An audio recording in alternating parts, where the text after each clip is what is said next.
Hello friends, welcome to Siri foods. ఇవాళ ఈ వీడియోలో ఆరోగ్యానికి ఎంతో మేలు చేసే కమ్మనైన మునగాకు కారపొడిని ఎలా తయారు చేసుకోవాలో నేను చేసి చూపిస్తానండి. సాధారణంగా మునగాకు కొంచెం ఘాటుగా ఉంటుంది. అలా ఘాటు లేకుండా టేస్టీగా ఈ మునగాకు కారపొడి ఎలా చేసుకోవాలో చూసిద్దాం. ఈ మునగాకు పొడి తయారు చేసుకోవడానికి ముందుగా స్టవ్ ఆన్ చేసి ఒక వెడల్పుగా ఉన్న మూకుడు పెట్టుకుని 3 టేబుల్ స్పూన్ల నూనె వేసి వేడయ్యాక 3 చెంచాల పచ్చిశనగపప్పు, 4 చెంచాల మినపప్పుని వేసుకుని మంటను మీడియం ఫ్లేమ్లో పెట్టుకుని ఈ పప్పులు ఎర్రగా అయ్యి మంచి సువాసన వచ్చేంత వరకు వీటిని మీడియం ఫ్లేమ్లోనే వేయించుకోండి. పప్పులు బాగా వేగితేనే పొడికి మంచి రుచి వస్తుందండి. మీడియం ఫ్లేమ్లో పెట్టుకుని వేయించుకుంటే లోపల వరకు వేగి మంచి టేస్టీగా ఉంటాయి.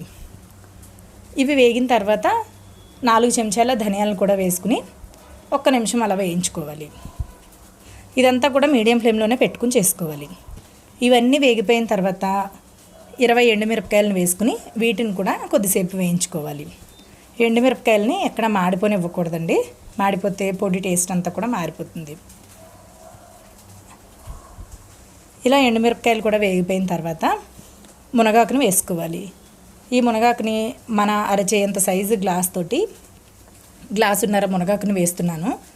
మునగాకు మనం తీసుకున్న తర్వాత పొడి చేసుకునే ముందు శుభ్రంగా పుల్లలో అవి లేకుండా ఏరుకుని నీళ్లలో వేసి ఇసుక అవి లేకుండా కడిగేసుకుని కాటన్ బట్ట పైన పెట్టి ఫ్యాన్ గాలి కింద ఆరపెట్టుకుని అప్పుడు తీసుకోవాలి. ఇక్కడ మంచినీళ్ళు తాగే పెద్ద గ్లాసు అంటే మన అరచెయ్యంత గ్లాసున్నర మునగాకుని వేసానండి. వేసిన తర్వాత ఇలా ఒక 2 నిమిషాలు దీన్ని వేయించాలి. మరీ పొడి ఆడిపోతూ వేయించాల్సిన అవసరం లేదండి. ఇలా ఒక 2 నిమిషాలు వేయించిన తర్వాత అదే గ్లాస్ తోటి ఒక గ్లాసుడు ఫ్రెష్గా ఉన్న కరివేపాకును కూడా వేసుకోవాలి. ఈ కరివేపాకును కూడా శుభ్రంగా కడుక్కుని ఆరపెట్టుకుని తీసుకోవాలి.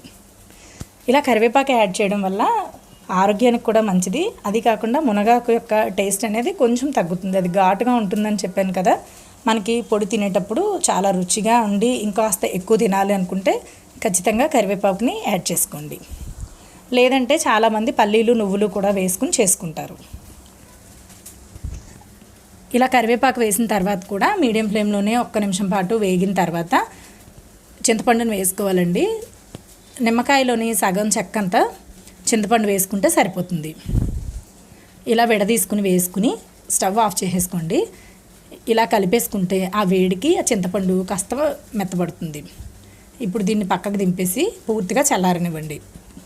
పూర్తిగా చల్లారిన తర్వాత ఇవన్నీ కూడా మిక్సీ జార్లోకి వేసేసుకుని రుచికి సరిపడా ఉప్పు, 1/4 టీ స్పూన్ పసుపు వేసుకుని మరీ మెత్తగా కాకుండా కొంచెం గరుకుగా ఉండేటట్లుగా గ్రైండ్ చేసుకోండి.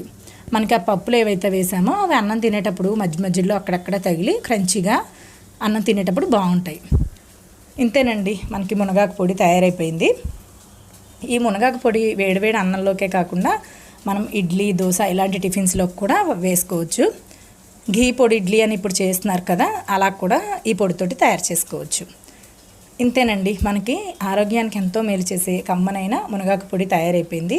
ఈ వీడియో చూసి మీరు ఇంట్లో ట్రై చేస్తే మీకు ఎలా వచ్చిందో నాకు తప్పకుండా తెలియచేయండి. ఇలాంటి రెసిపీస్ కోసం సిరి ఫుడ్స్ని సబ్స్క్రైబ్ చేయడం మర్చిపోకండి.